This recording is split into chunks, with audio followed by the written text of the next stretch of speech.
Indy Grand Prix is green. You have to feel everything that the car is doing. Every vibration, every bump on the road,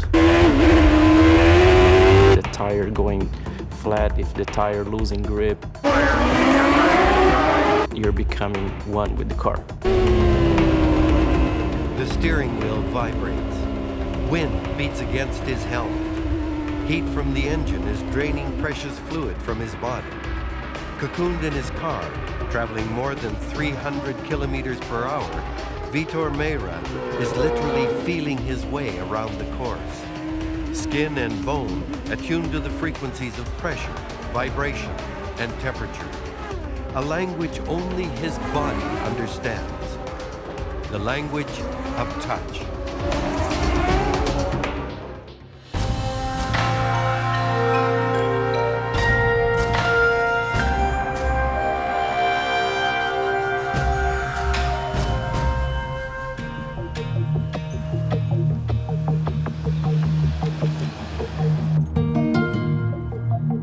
Unlike Vitor Meira and the rest of us, Ian Waterman's body isn't picking up the messages his car is sending.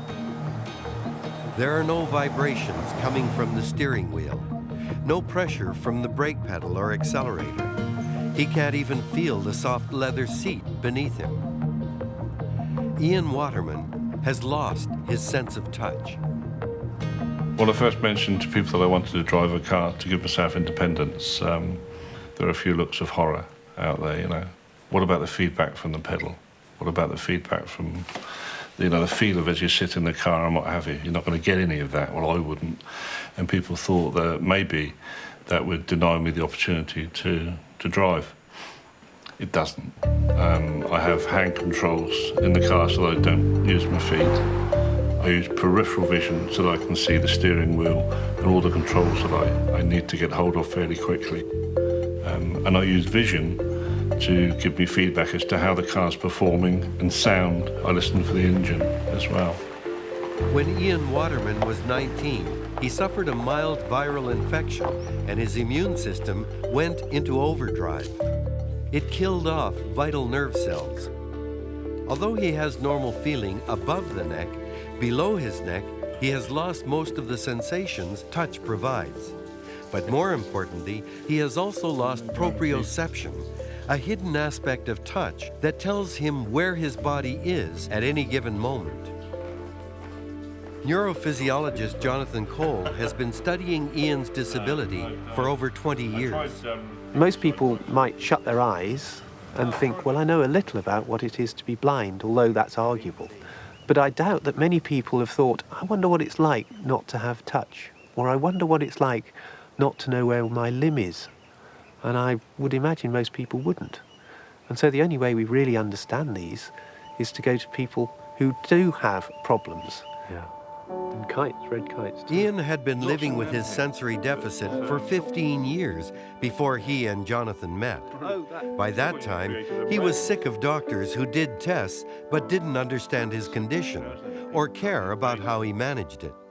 But Jonathan Cole was different, and together, over the past 20 years, they've made important contributions to our understanding of touch. Down there, meeting Jonathan has been brilliant, because if you break a leg, if you damage a limb, or have a common sort of ailment, you can share that experience with your peers. If you have something that's a little bit more unusual, you're very lonely and you're very isolated with that. And having Jonathan to call on has been priceless. I read Awakenings by Oliver Sacks, where he, if you like, he goes round the other side and asks and tries to understand what it is to be a person with a neurological impairment. And it struck me that in order to understand fully, you need to go beyond just the clinical symptoms to ask the person what it's like to be in that situation. Oliver Sacks experienced something similar to Ian when he lost feeling in one part of his body after a hiking accident. I did find it very disconcerting because I couldn't communicate this. When I mentioned this to the surgeon, he said, you're fine. He said, I've never heard anything like this. And So the feeling of being unique and being unable to communicate and thinking maybe you're crazy is an extra burden. Ian and partner Brenda Coster run a turkey farm in Dorset, England, a labor-intensive occupation for anyone, let alone a man without touch. Initially, a lot of the workload feels as if it comes down to me, but we actually plan it together. And a lot of the planning that goes into it is thinking about how Ian can manage it if I'm away. From Ian's perspective, the loss of touch is not being able to tell the different textures and the fine touch. Sometimes I'll come up behind him and forget and touch him on the shoulder and he won't know I'm there. I had a particular scare one morning when I woke up, in that I woke up and there was a hand on my face, and because I have no sensation in my hands, I had no awareness that it was my hand touching my face, and I just thought, someone's got their hand there. You know, shocking and alarming, and bizarre as it may sound, I just did not associate that with me. Very, very scary.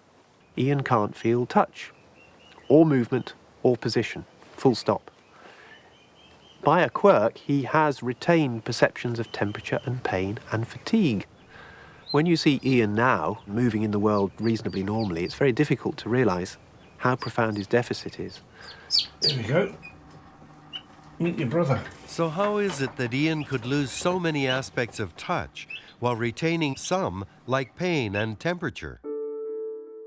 It turns out that touch, unlike vision and hearing, isn't just one sense, but many, and each sensory system creates a different perceptual experience, from physical pain and pleasure to movement. Thousands of these receptors are located everywhere in our body, from the soles of our feet to the top of our head. Naked nerve endings that sense pain and temperature and touch receptors called Merkel cells line the surface of our outer skin, the epidermis. Below that, other sensors respond to different stimuli. Krauss endings to cold, Meissner to light touch, Ruffini endings to skin stretch and heat, and Pacinian to deep pressure and vibration.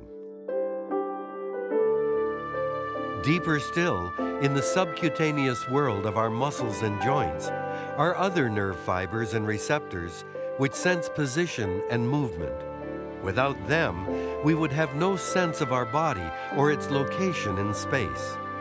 Like notes on a musical score, each sensory system combines to form the melody of touch, what scientists call our somatosensory or haptic system. 100,000 nerves, 29 muscles, 27 bones, all at work the minute you move your hand. One fingertip alone has 3,000 touch receptors. Next to our mouth, our hands are the most touch-sensitive areas in our bodies. Dr. Susan Lederman has spent the last 30 years researching their amazing abilities. As a cello player, touch is incredibly important. I need to know how to apply my fingertips appropriately to the strings. I need to know where my hands are in space, how quickly I'm moving, what the forces are. If I don't know that, I'm in real trouble. In order for Dr. Lederman to play even a single note, messages about movement must travel from her brain to receptors in her muscles and joints, and information about pressure and vibration must travel back. It's a constant and complex feedback system, and it happens instantaneously. The area of the brain responsible for touch is the somatosensory cortex, and if size is any measure, then a map of the area reveals that the most important touch tool we have is our hands.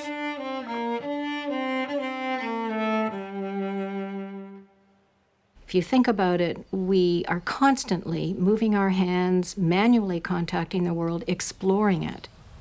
We've discovered that what you do with your hands is very important in terms of what you perceive. So, for example, there are a variety of different hand movement patterns. One of them is just a simple grasp, and that gives me some information about the weight, and this is a fairly hefty object. And my fingers can tell me that there are these bumps along here. And I know that this is somewhat elastic. Now I'm pressing. Each hand movement pattern seems to be optimal for telling us a little bit about the world. But what if you can't feel hardness or softness, texture or weight? How do you hold something as fragile as an egg? One of the things that I have to do is to write on the egg the variety of turkey and the date, otherwise we lose touch as to which is which. But it's very difficult to be able to pick up an egg without crushing it. How much pressure do you apply? Where do you hold it so it doesn't slip through your fingers? Watching where you are, placing your fingers, making the grip, pulling it back and placing it in the hand, and monitoring the whole process. But without feedback from the egg, it's all controlled by eyesight, really. I never realised that I used touch so much in, be that picking a raspberry off a bush or picking up a drink or picking up an egg, whatever. You know, the amount of stuff that's going on in background while you're doing that is phenomenal. But touch is more than just feeling the world. It's about moving within it. And according to Dr. Randy Flanagan of Queen's University, an expert on movement and perception, touch informs every action we make. But it's how we integrate it with our other senses that he finds most intriguing. In squash, we're absolutely bombarded with all kinds of sensory information. There's vision as we move our eyes all around the court. There's tactile sense of our hand on the racket and our feet on the floor. There's proprioception, which comes from our body and gives us body sense as we move around the court. And audition as we hear our partner running around and the ball coming off the wall. The challenge of movement is really integrating the output to our muscles, the motor commands that go from our brain down to our muscles, with the sensory information that's coming back all the time from our bodies and from the world around us. The main area for motor output is the primary motor cortex. And this is located on both sides of the brain and around the midline. And very close to that area, just behind it, we have our main somatosensory area, where information from our proprioceptive and tactile senses comes into the brain. And then further on back, we have the visual area. The sense of touch and body sensation is really important in movement. Imagine I want to move my hand from one position to another. In order for me to do that successfully, I need to know where my arm is to start with.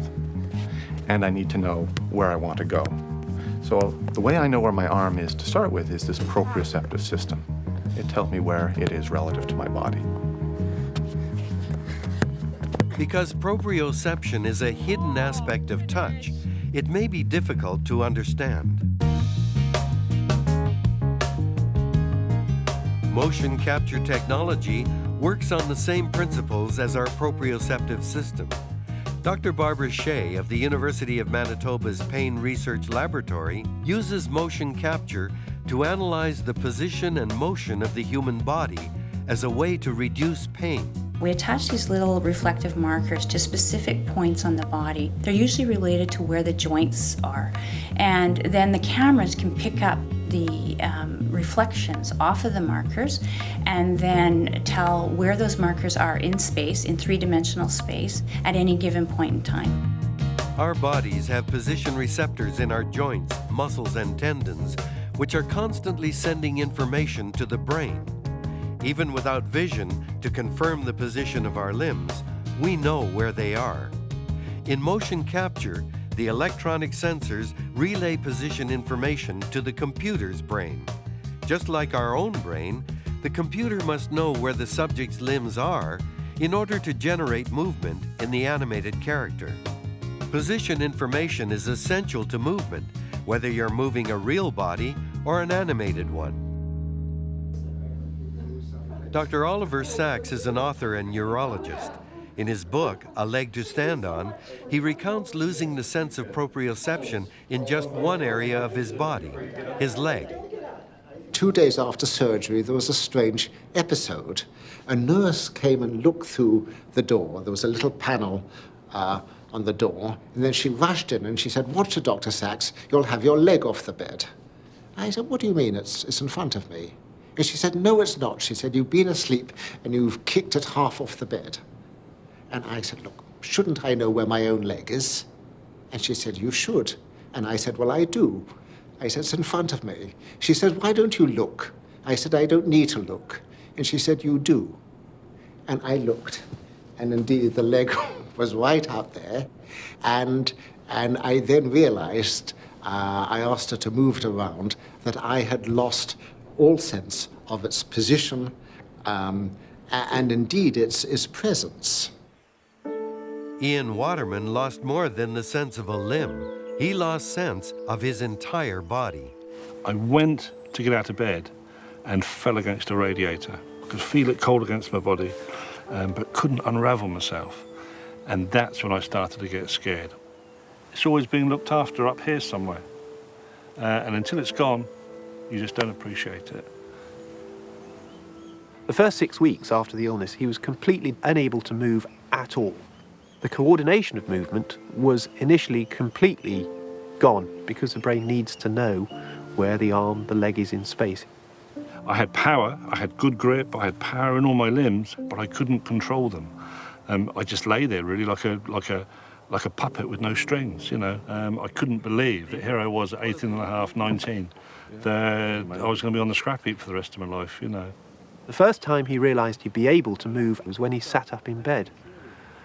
And he thought, well, if I contract that muscle and look, I should sit up. I placed my legs in sort of like an A-frame. I put my arms by my side, and as I then looked down my body to make sure that everything was there, I just curled up. And that simple process of managing where everything was before I started, thinking the process through, curling my head and then winding myself or curling myself up was the secret as to how I was going to manage movement for the rest of my life. Having sat up for the first time, I was so euphoric, I lost concentration and nearly fell out of bed. Ian, you remember the experiment I where do. we're moving the finger to the thumb sequentially like this, and we had you do it with vision as you were doing it, and then we asked you to shut your eyes. When Ian moves, he has to be aware of where he is moving. With eyes open. He thinks through the movement beforehand, and he's got a sort of image in his brain that he's moving, but he still needs to have visual awareness that what he's asked for has occurred. My process is fix where I am, be safe in the seat, fix the elbow, so that I'm not going to lose that, start the movement. And 1, 2, 3, 1, 2, 3, 1, 2, 3, 1, 2, 3. You're then going to say, close your eyes, but I still see all that happening in my mind's eye.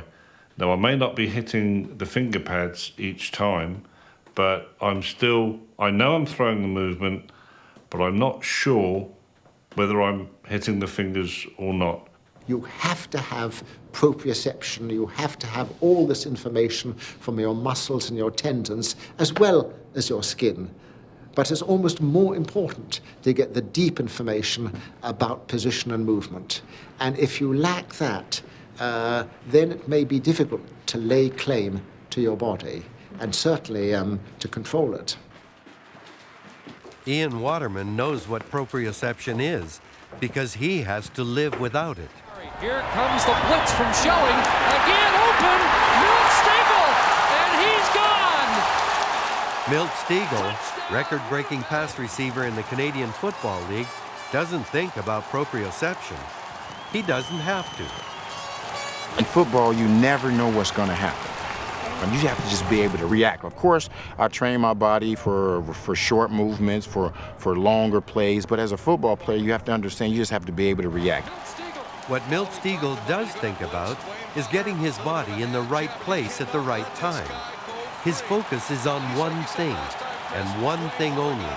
My thing is try to focus on the ball, not trying to focus on what's in front of me or who's going to hit me, because when you start thinking and focusing on those things, your chances of catching the ball become a lot slimmer. And I always ask the question, especially younger guys, what do you catch the ball with? And everybody says their hand.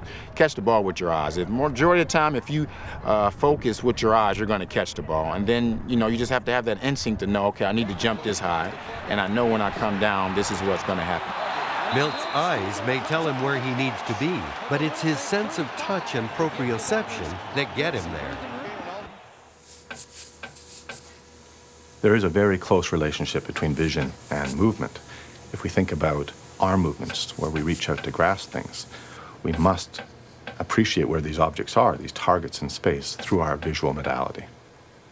The fact that vision guides our sense of movement and touch may not be all that surprising, but Dr. Flanagan and others have been researching something that is. Apparently, when we watch someone else perform an action, we're not only watching them, we're moving too. Or rather, our brain is. A number of studies have shown that when we watch someone else performing an action, parts of our brain, which we know are involved if we did the action ourselves, are also active when we observe the action. And so this has led to the hypothesis that when we observe another person acting and attempt to understand what they're doing, we activate in our own brain at least parts of our motor system in synchrony with the person we're watching. By simulating, in a sense, what they're doing in our own nervous system, this allows us to understand what they're up to.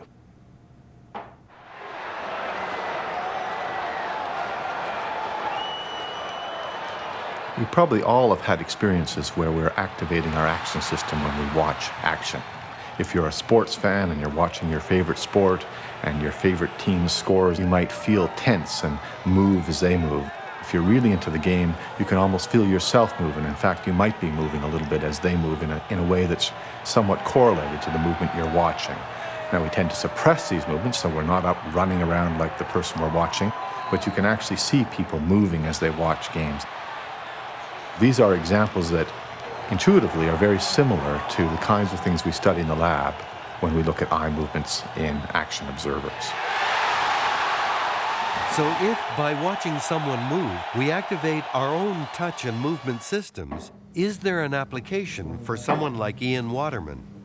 There was a very interesting study recently looking at patients with damage to their cerebellum who had great difficulty walking. They found that in this study, when they told subjects where to look, and in particular at the locations where they should place their feet, they could suddenly walk much better than they had before. So that opens up the idea that we may be able to help people learn tasks by telling them where to look and at the right times. Ian Waterman has done just that, and he did it intuitively, without the help of science. Using vision as his guide, Ian taught himself to walk, the only individual with his rare disability to do so. An incredible achievement, considering he can't even feel the ground he's walking on. The amount of sheer cussedness and attention to movement that he's done to get to the state where he appears now is almost immeasurable. He's studied movement the whole of his waking life for 30 years in a way no one else has. Walking always was and always will be tiring. One of the problems that I've had with it is that I walk with a very rigid frame. So I'd hold myself very rigidly, particularly in the lower part of the back, and that's caused back problems now, which is why I'm using a chair quite a bit at the moment, because I've got a low back pain. But it's a very tiring process, not so much because of the distance that I've walked, but the process that goes into it. He proceeds by bracing the leg, putting the heel down, going flat, and then doing the same from the other side, like that. When he's thinking about moving, the actual throwing the leg is relatively simple, but he's thinking about what he's doing, putting the foot down, bracing the knee, but also where the next 1 or 2 steps are going to be, because if the ground is uneven, he has to know that so that he puts it in the right way. If I'm planning my route down the path here, I'll make sure that I avoid the stones and avoid the soft spongy areas and keep off the spongy grass and things like that, or don't go where it's slippery. So I'm always playing a game. It's like a mobile chess game. He once said to me, if the world was a sandy beach, he'd commit suicide. The amount of effort I have to put every day to get through is like running a marathon. There's a lot of similarities between people who have neurological impairment and people who are elite athletes. Both are having to perform at their peak every day. Except, a marathon runner can retire at 35, but Ian has to keep going.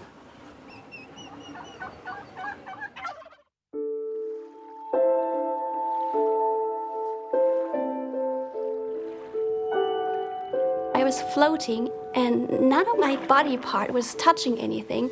And my whole body was experiencing this amazing sense of floating. If vision can compensate for loss of touch, can touch compensate for loss of vision?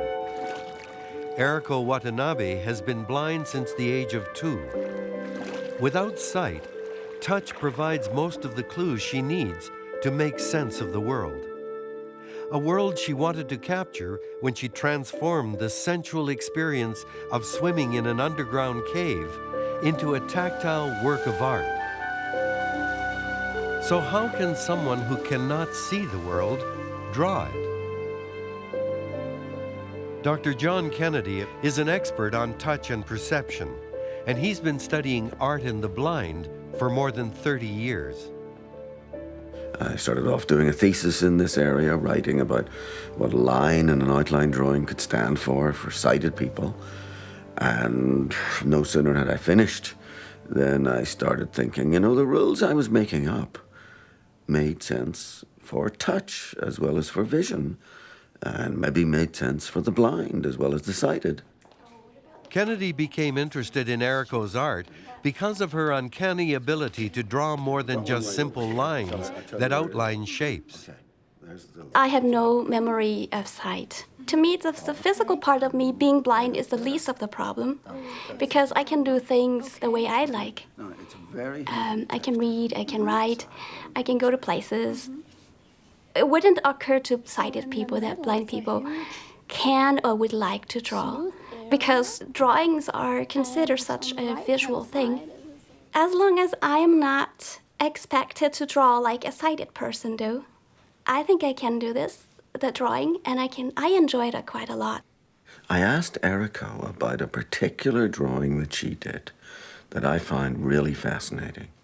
It's a drawing of Eriko swimming in Mexico. And besides all the lines that stood for the body and the swimming costume and her hair, there were lines from her fingers that were radiating. And I asked her what they stood for. It's like a pressure of the water against my fingertips as I push back in the water.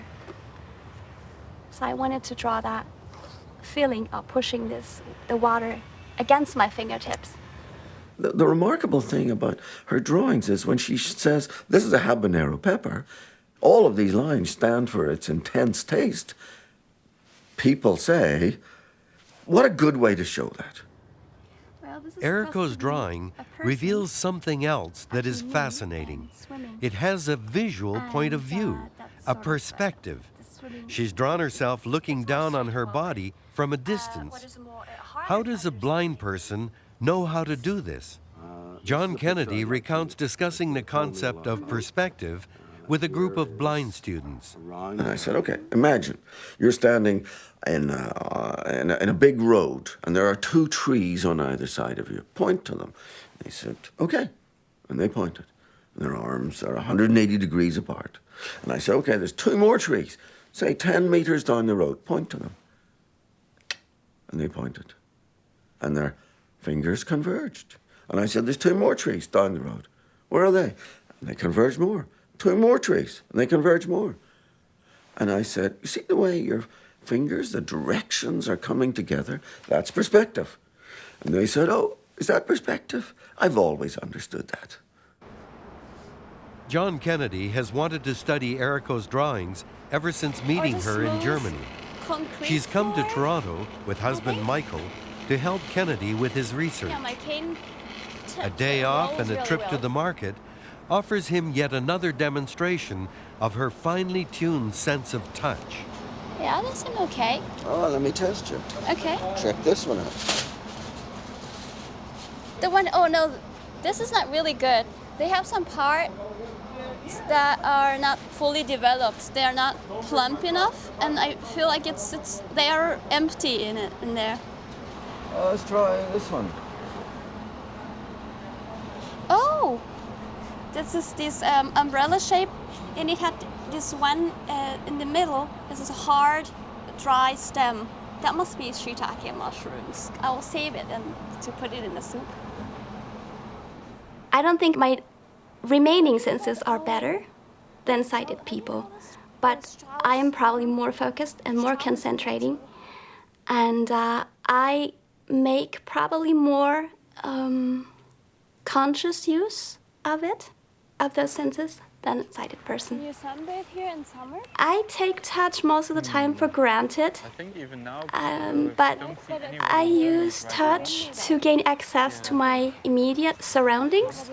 Yeah, want to feel how cold it is? Sure. Just come down, coming right down to your feet. Does it come all the way? Uh-huh.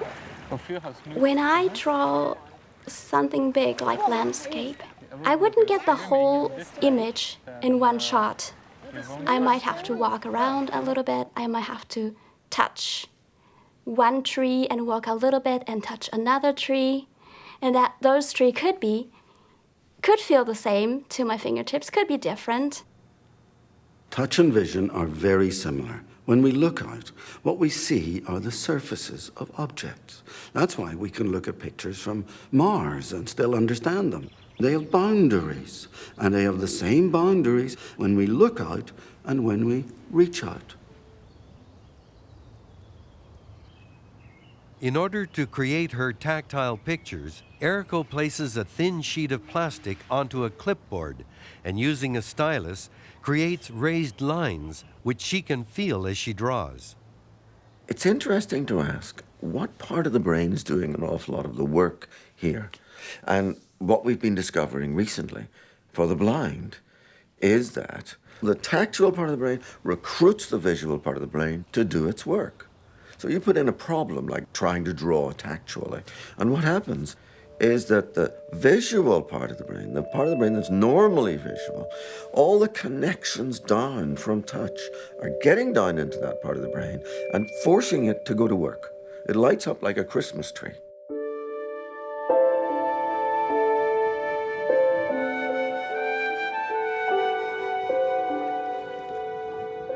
Eriko Watanabe has gone beyond drawing just the surfaces and borders of our tactile world and found ways to draw the sensations she feels.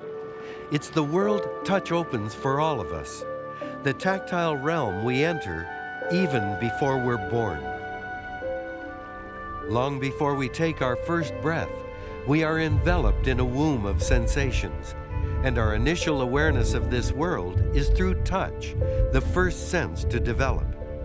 It's essential for normal brain and body development, and at the moment of birth, when the journey begins through the vaginal canal, our bodies are pushed and prodded in ways never experienced before.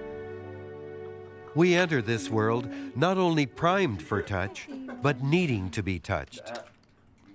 Dr. Matthew Hertenstein at DePauw University in Indiana studies touch and its importance to our emotional development.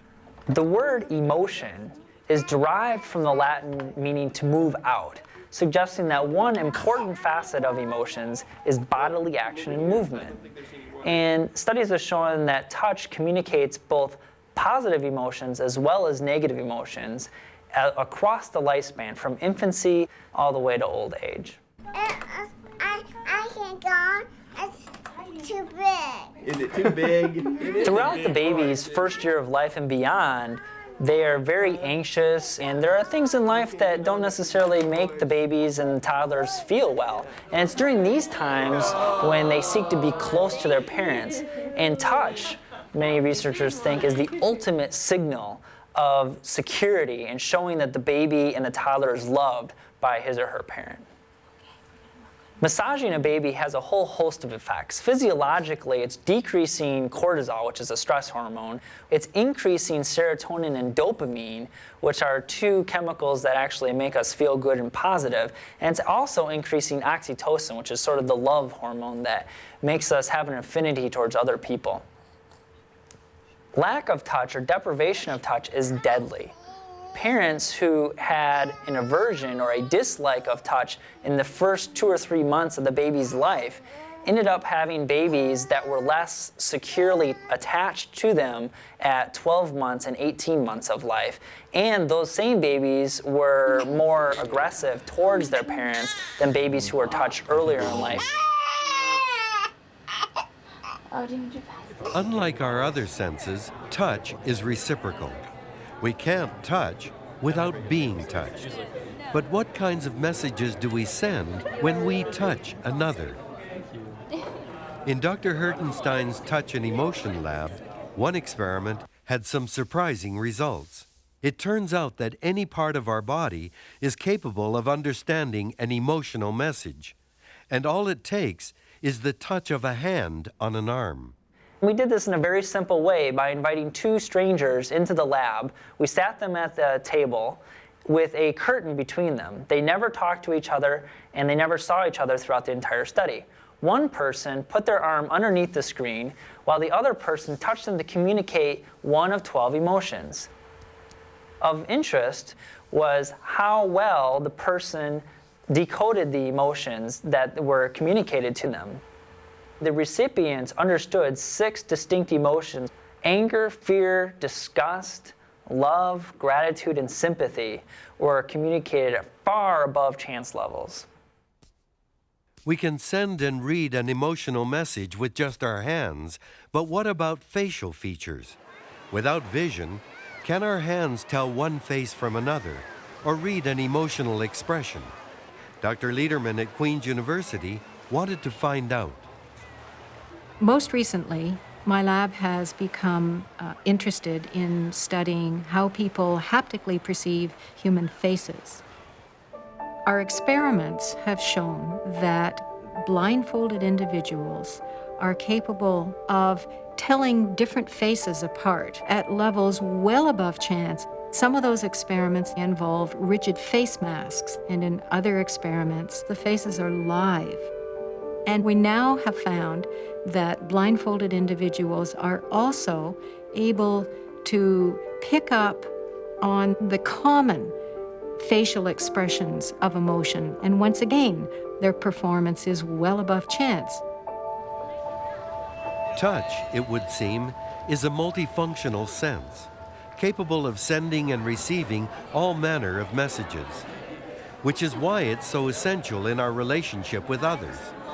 But we don't touch everyone the same way, and sometimes who we touch and how we touch conveys something we might not be aware of. We oftentimes will touch people on the shoulder, for example, to get them to do what we want them to do, to fill out a survey, to give us money, to return something that we need. So we'll oftentimes use touch in those situations where we would like people to comply with our wishes. Status is intimately connected to touch. That is, higher status people, studies show, tend to touch people of lower status. So you'll, for example, see this when a faculty member touches a student or a boss touches a subordinate worker. So we see this in a variety of different levels in the public eye, and it's a pretty strong connection between status and touch.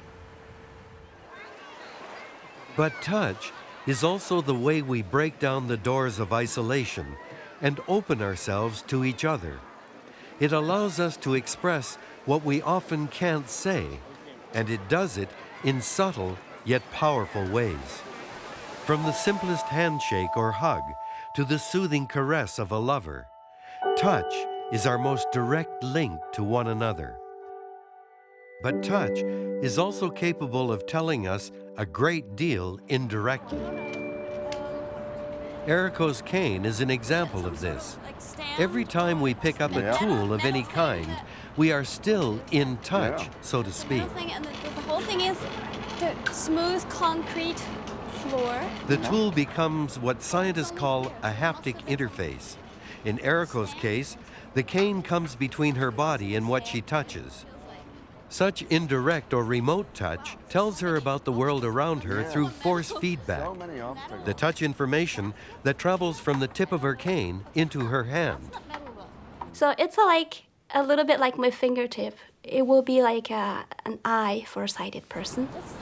If I touch, for example, the ground with my cane, I know where I'm going.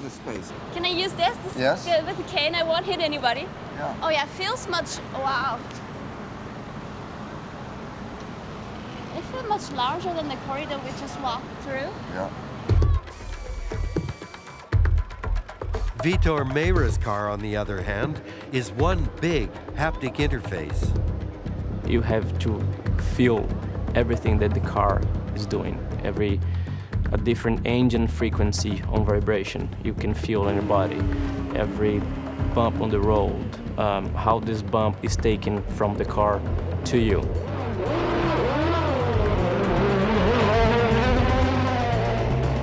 Like Erico's cane, the steering wheel, gear shift, and gas pedal are carrying information to Vitor's hands and feet, allowing him to make the minute corrections required to maintain stability on the track, while speeding ever closer to the finish line. A lot of the information you feel from here. Not only the touch, but also how hard you push. Another thing is all of the shoes you're wearing. You want to feel exactly when you touch the accelerator. You want to feel exactly how the pressure you apply to the brakes. Even the seat has been contoured to fit him exactly, creating yet another avenue for crucial touch information to enter his body. The way we do everything is so we can become one with the car. There is a bunch of information coming from the touch to you, and you need to make use of this information to go fast. But some skills require an even steadier hand. Lives may depend on a simple haptic interface.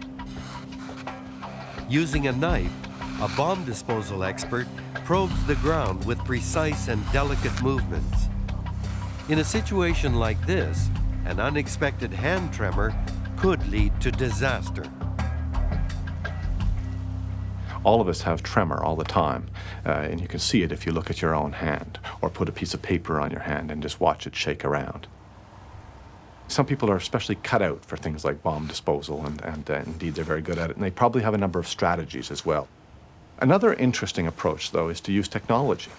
So, in a robotic surgery system, for example, imagine I have to control some probe or knife, and I want it to move a very small amount.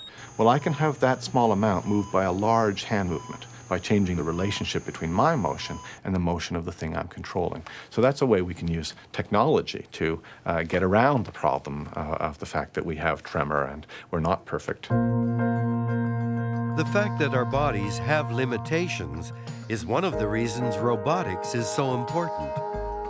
How do you lift and maneuver objects in space? Build a robotic arm.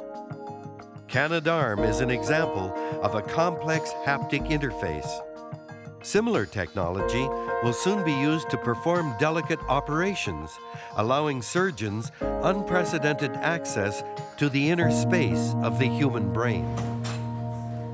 University of Calgary scientist and neurosurgeon Dr. Garnet Sutherland is the driving force behind the NeuroArm project, a revolutionary robotic system utilizing technology developed by Canadarm engineers. Whatever technology we use in surgery comes to the patient. The patient doesn't go to that technology, including a magnetic resonance imaging device. NeuroArm can function within the MRI machine because its special tools allow surgeons to work within the magnetic field. But it's the robotic arms that will perform the surgery. Arms controlled by the surgeon's hands from a nearby workstation. This is the human-machine interface. One of the aspects of these hand controllers is that they must recreate for the surgeon position sense. So the surgeon has the sense of proprioception, or the sense of where the hand or the tool is in space. Furthermore, coming back to this stylus here, is the force feedback from the tooltip. So as the surgeon holds this apparatus, the surgeon feels the force feedback coming from that tooltip. This allows the surgeon to be remarkably precise within this environment, such that we could manipulate very small structures. If you visit operating rooms around the world and you ask surgeons, how hard are they pushing the tissue before they damage it? Or how hard can they manipulate vessels before they rupture? The surgeons will use a qualitative sentence such as tenderly. They will not be able to give you a quantitative number. With the development of robotic systems, particularly those that include the sense of touch or haptics, for the first time surgeons will be able to quantify the forces of tissue dissection or tissue deformation, or those forces that may rupture or damage a vessel. So for example, a surgeon may say to a young trainee, you can operate and dissect that tissue, but do not exert any more force than 0.1 newtons. Just as a flight simulator allows pilots to practice their takeoffs and landings, NeuroArm allows surgeons to practice their skills within a virtual reality. Translating a surgeon's delicate touch into the language of robotics was mechanical engineer Alex Greer's job. So if I actually push on any of these balls, they have different properties, and this one's fairly soft, so you can see it deform, and it's actually pushing my hand controller back so I can feel that I'm pushing into it. Microsurgery especially, you're dealing with a very light sense of touch on the brain and very delicate vessels. So we had to get very accurate and high resolution sensors to pick up the forces that are coming back through the tool, so that what the surgeon feels in their hand is what the tool is actually feeling at the brain. Once you become accustomed to the robot, it allows you to have increased capabilities that your hands just aren't capable of. NeuroArm provides the surgeon's hands with accuracy and precision never before possible. Great. And now, a revolutionary new prosthetic is restoring touch by connecting the prosthetic directly to the wearer's central nervous system. Work in progress. So what's this mean to you, Jess? Dr. Michael Peshkin is a mechanical engineer at Northwestern University in Evanston, Illinois. He's part of an international team working on the revolutionary prosthetics program funded by the Defense Advanced Research Projects Agency. His team is working on a tactor that will pick up signals from a prosthetic fingertip. The larger project is to develop a particularly advanced prosthetic with an interface to the nervous system of the wearer through a process called targeted reinnervation, developed by Dr. Koiken at the Rehabilitation Institute of Chicago. In the targeted reinnervation procedure, the nerves that were once connected to the missing limb were redirected to unused muscle regions in the chest. This meant that the signals the brain sends to command movement in a normal limb were now sent to the chest, and through sensors, those signals were conveyed to the prosthetic limb. The wearer thinks, "Move my hand," and the prosthetic hand moves. But something unexpected happened with Claudia Mitchell, a young amputee who had lost her arm in a motorcycle accident. They were applying rubbing alcohol to clean the area, and she remarked that her hand felt cold, and that was her phantom hand. So apparently what had happened was that the afferent part of that nerve bundle, which contains signals going from the extremities back to the brain, had somehow found the appropriate skin temperature receptors in the chest tissue and reconnected so that when the chest tissue was cooled by the alcohol, the sensation of coolness in her hand was delivered to her brain. This is a stand-in for the eventual much smaller fingertip sensor that would be built into a prosthetic. It's able to pick up pressure, shear motion, temperature, and vibration. This tactor takes the information from the fingertip sensor and conveys it onto the reinnervated chest wall. They will now, when their prosthetic touches something, that contact information goes through a sensor, through electrical wires, to this tactor on the chest, and from there into their own nervous system, and their perception is that they've touched something. Our fingertip sensor detects temperature. Temperature is particularly important in contact with other human beings, holding a hand, feeling a caress. The sense of warmth is an important part of that. Prototype 2, the latest prosthetic now in development, will provide the wearer with unparalleled movement and touch sensation. The hand alone will have 80 sensors. The arm and hand, 25 degrees of movement. This is the closest science has come to replicating the human haptic system.